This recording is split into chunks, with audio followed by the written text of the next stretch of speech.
we should have councils. That is where our local people are, rather than trying to legislate that the National Assembly should have quotas for women. Let's start at the local level. Let it be said that if there is a man, that the position of a councillor has to go between a man and a woman every time. If a man is a councillor for a couple of years, the next two men run 1 year, the next election all the parties must submit women. The next one, we can do that. If you start at that, you will find that those grassroots participation, you get a lot of our women locally participate more. Then we can build it up. But for me, again, with the name I had, I probably was protected somewhat from the worst of politics.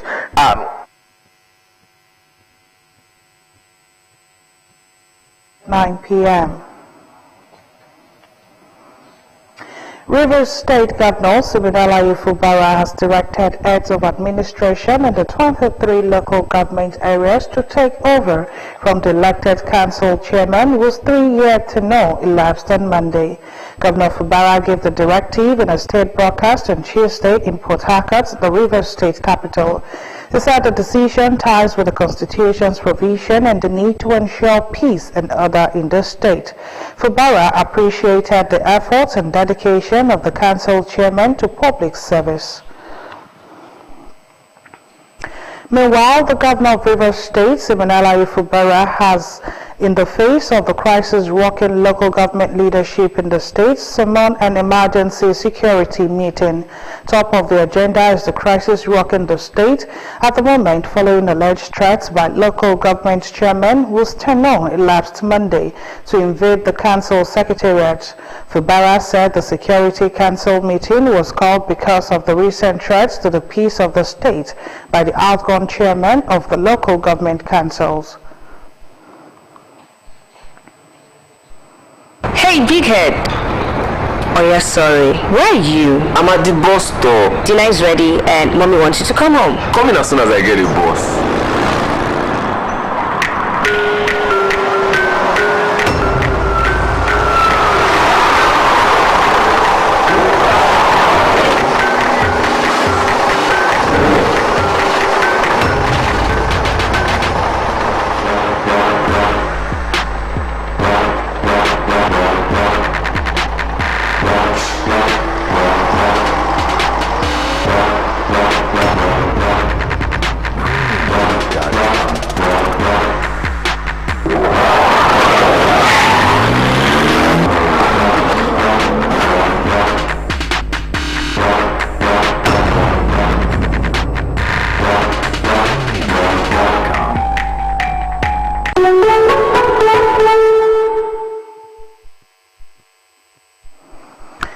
Good to know you're still there watching.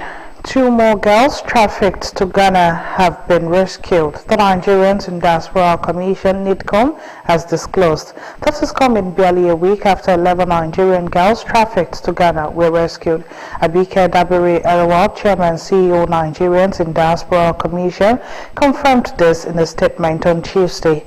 Abeokuta, according to the statement, said the 2 girls whose rescue operation was facilitated by the Nigerians in Diaspora Organization Ghana under the leadership of the chairman, both Chief Callistos, are in safe custody.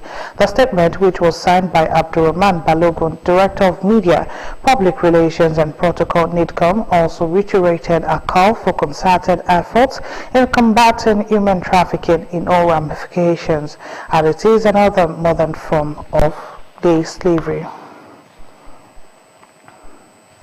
The Chief of Defense Staff, General Christopher Musa, has charged troops of Operation Delta Safe to remain loyal and committed to the nation's security, warning them to avoid being used by enemies of the nation. The Chief of Staff, who spoke at the Ede Kabir luncheon celebration at the Port Harcourt barracks, encouraged the troops to resist the temptation of being used by forces that seek to destroy the nation's economy, stressing that their role is to provide solution and not to become part of the country's problem. Musa, who conveyed the commendation, felicitation, and appreciation of President Bola Ahmed Tinubu to the troops reiterated the importance of their loyalty and dedication to the nation's security. He noted that the military is making significant progress despite the challenging terrain, which often made it difficult for others to understand troops' experiences. Musa further mentioned that Nigeria is winning the war against economic sabotage, noting that the military is gaining the upper hand in the fight against economic sabotage. We now move to the world of business, and in business, the federal government, through the Nigerian Customs Service, has begun a fresh move to clamp down on operators of improperly imported private jets into the country. Consequently, no fewer than 80 operators of private jets are expected to appear at the headquarters of the NCS in Abuja with their aircraft import document. The special aircraft import verification exercise, which begins on Wednesday, is expected to last for 30 days, according to a public notice issued by Customs. The notice read in part, the Nigerian Customs Service announces a verification exercise for privately owned aircraft operating in Nigeria. This exercise aimed to identify improperly imported private aircraft without documentation, ensuring proper import and maximum revenue collection. According to the notice, owners and operators of private jets in the country are to come with some relevant documents. The African Development Bank has announced that it will match the $150 million in concessional loans and grants from Italy intended to fund projects on the continent. This was revealed in a statement by the AFDB on its website as the operational list of Italy's Matera's plan for Africa gets underway. Earlier in the year, the Italian government unveiled a project aimed at boosting development in Africa to spark economic growth that will curb irregular immigration to Europe. The plan was unveiled at migrant arrival in Italy jumped 50% in 2023, according to data from Italy's Interiors Ministry.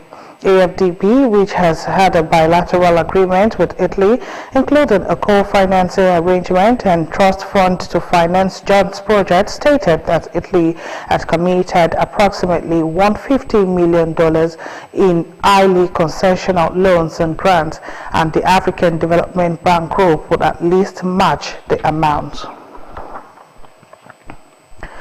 The Director General of the Securities and Exchange Commission, Emomotumi Agama, has urged capital market operators to embrace innovation as a pivotal driver of sustainable growth, efficiency, transparency, and resilience within the capital market.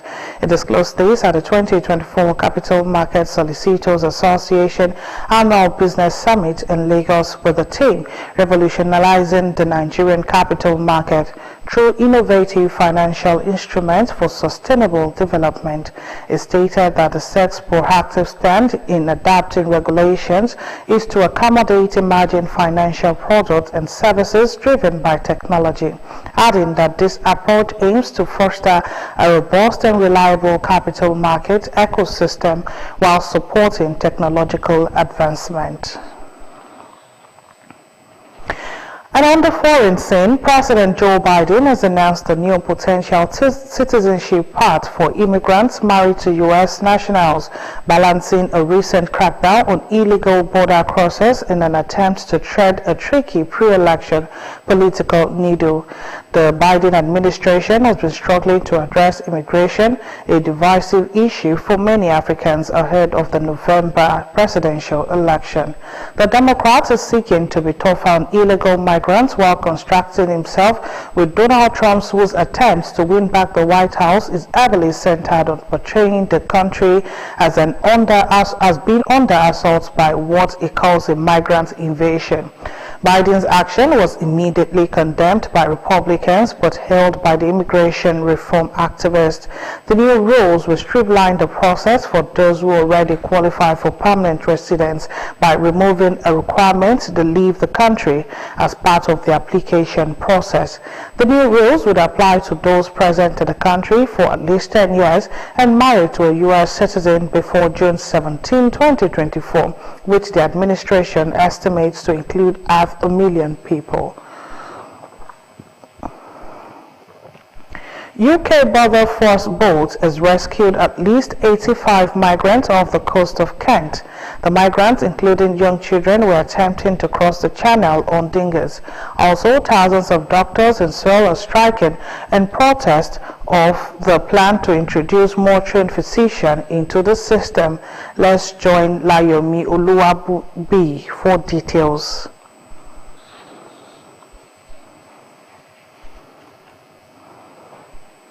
The world today. We now move to the world of